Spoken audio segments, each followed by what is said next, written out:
ਪਹਿਲਾ ਕੰਮ ਮੇਰੇ ਤੇ ਜੋ ਸਾਲੇ ਹੱਸਦੇ ਰਹੇ, ਮੈਨੂੰ ਡੂੰਘੀਆਂ ਸੋਚਾਂ ਦੇ ਵਿੱਚ ਧੱਸਦੇ ਰਹੇ। ਫਿਰ ਰੱਬ ਨੇ ਕੀਤੀ ਤੇ ਮਸ਼ਹੂਰ ਹੋ ਗਏ, ਅੱਜ ਮਾੜੇ ਦਿਨਾਂ ਕੋਲੋਂ ਜੱਟ ਦੂਰ ਹੋ ਗਏ। ਉਹ ਕਾਲੇ ਸ਼ੀਸ਼ਿਆਂ 'ਚ ਲੈਂਦੇ ਆ ਪਛਾਣ, ਚੰਨੀ ਹੈਣੀ ਵਿੱਚ ਬੈਠਾ ਕੋਈ ਚੋਟੀ ਦਾ ਸਟਾਰ ਹੋਊਗਾ। ਉਹ ਲੰਮੀ ਗੱਡੀਆਂ ਦੀ ਲਾਈਨ ਤੋਂ ਤੂੰ ਜੱਜ ਕਰ ਲੈਣੀ, ਵਿੱਚ ਮੰਤਰੀ ਨਹੀਂ ਬੈਠਾ ਤੇਰਾ ਯਾਰ ਹੋਊਗਾ।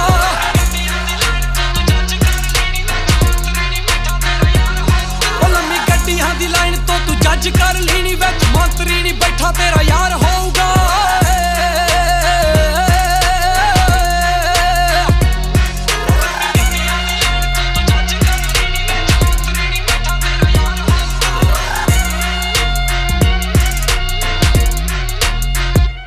ਉਹ ਸਾਡਾ ਵਜੇ ਜਿੱਥੇ ਗੇੜਾ ਉੱਥੇ ਕੱਟ ਹੋ ਜਾਂਦਾ ਨੀ, ਸ਼ਹਿਰ ਮੱਲੋ ਮੱਲੀ ਸੀਜ ਸਾਰਾ ਝੱਟ ਹੋ ਜਾਂਦਾ।